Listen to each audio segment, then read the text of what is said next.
Good morning, students. We have already seen in this chapter about Roman Empire that yes, Roman Empire was a very flourishing territory and a very successful empire, whereby people made huge amount of progress, whether in terms of science, whether in terms of water technology or trade and commerce, banking, everything, an enormous amount of progress and art and architecture, everything was, taken to another level. And the Roman Empire had a huge advantage in the sense that uh, they had uh, they had incorporated through their military might a lot of areas throughout Europe, then the whole of North Africa, then a huge part of West Asia.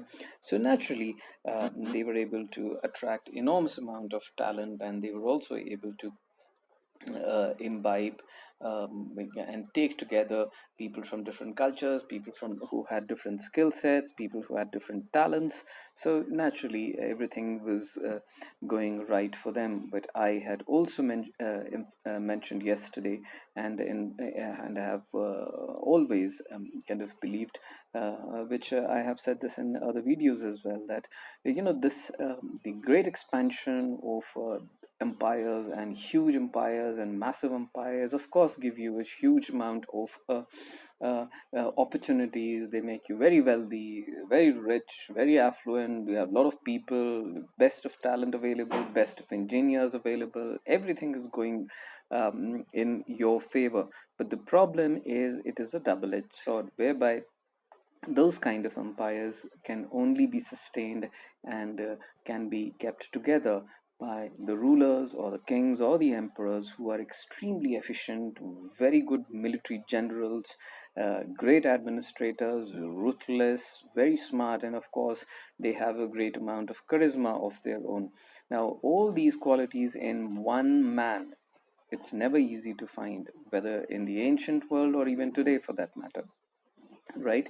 So under weak rulers, under lazy and inefficient and unintelligent rulers, naturally it was very difficult to hold the whole empire together.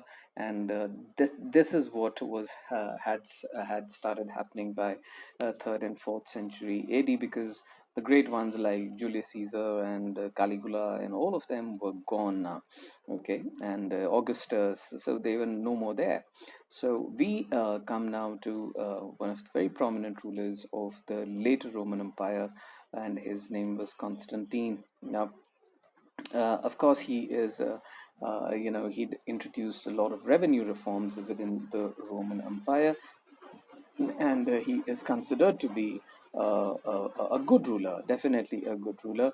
But he is also the other area of innovation was the creation of the second capital at Constantinople, at the site of modern Istanbul in Turkey, and previously called Byzantium, surrounded on three sides by the sea. As the new capital required a new senate, so he essentially divided the Roman Empire into two parts.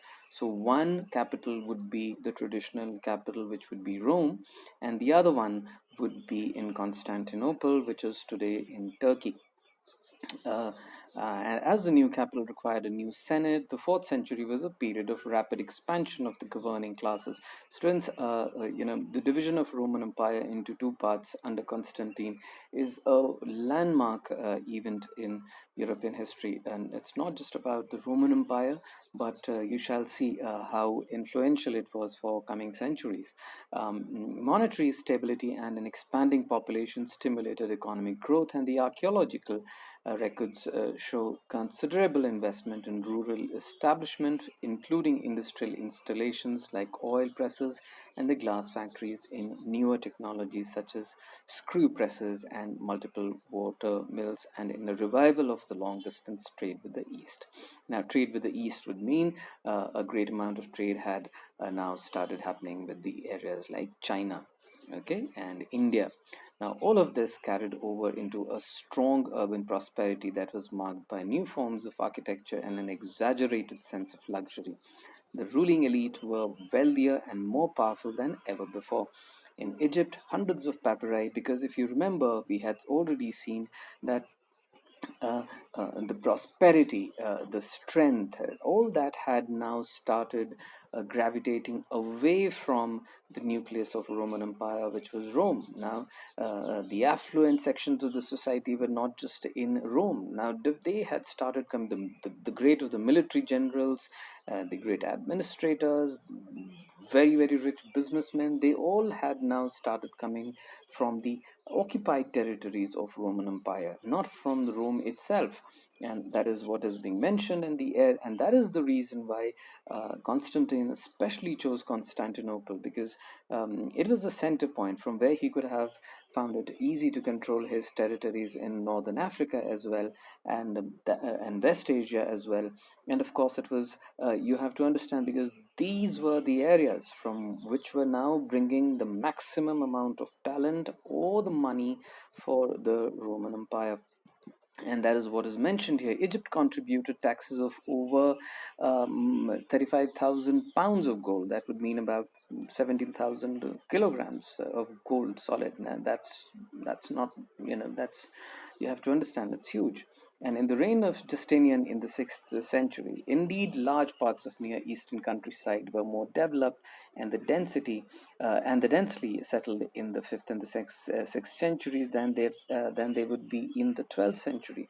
So there was so much of urbanization, there was so much of action happening, and traders from all across the known world were coming for importing stuff, exporting stuff. It had been a huge melting pot of different cultures and different people.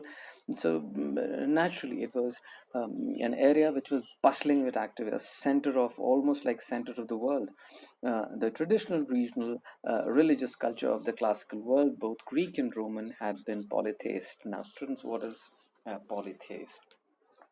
uh, that is involved a multiplicity of cults that included both Roman, Italian gods. Like, now you have to understand, like Islam, which is said to be a monotheist, that is one god. Now polytheist, like Hinduism, uh, where you have many gods, more than one gods, right? And we have rather too many. So we would be known as the polytheist faith.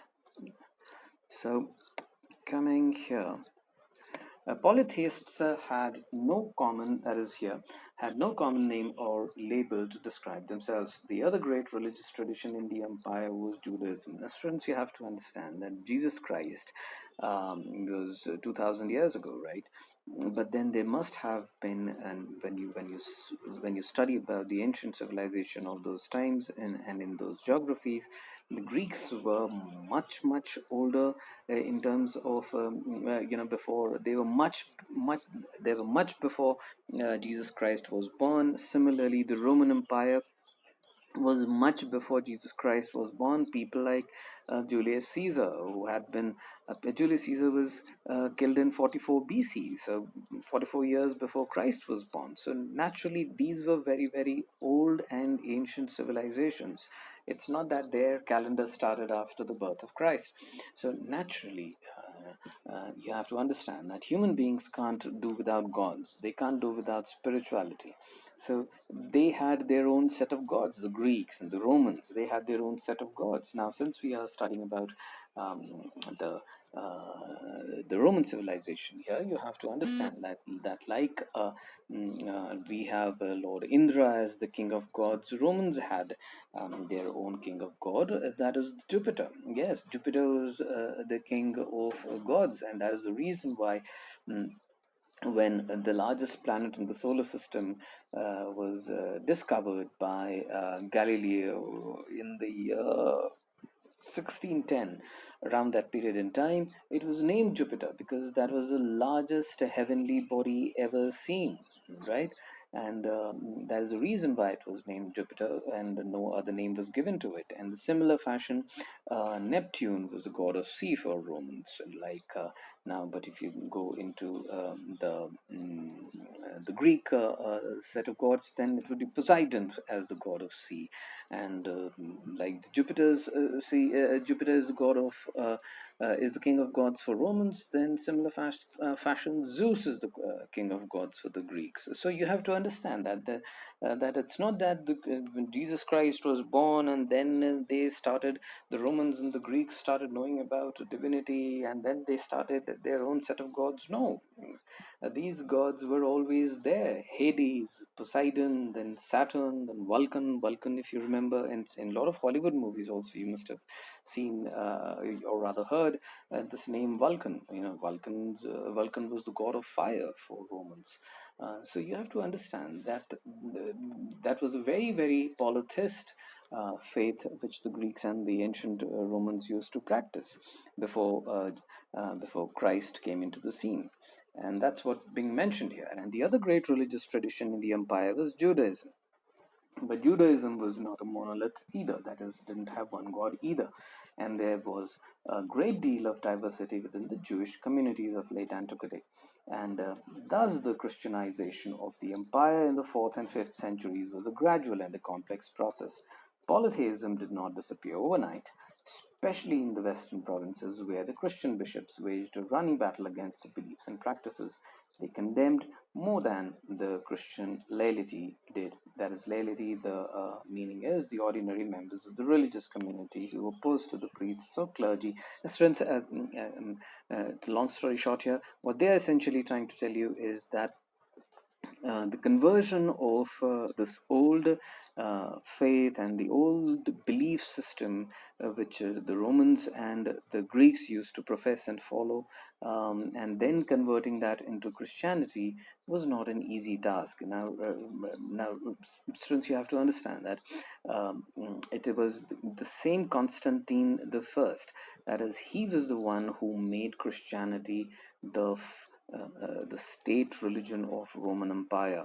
And that is the reason why, Constantine, whenever his mention is made, more than his revenue system and the reforms that he introduced there, people always talk about these two things, that he was the first Christian Roman ruler. He was the first Christian Roman ruler, and that is the first thing. And of course, the second one is the um, making a new capital in Constantine. So these are the things which are, and so naturally, once Christianity became the state religion, so a whole new effort, and then you had the bishops and everyone. So a whole new effort had to be made for the new generation of people to shift their loyalty literally from the gods like Jupiter and Neptune and Vulcans to forget about them and suddenly start believing in the other God whose name was Jesus Christ. Okay, we shall continue. Thanks.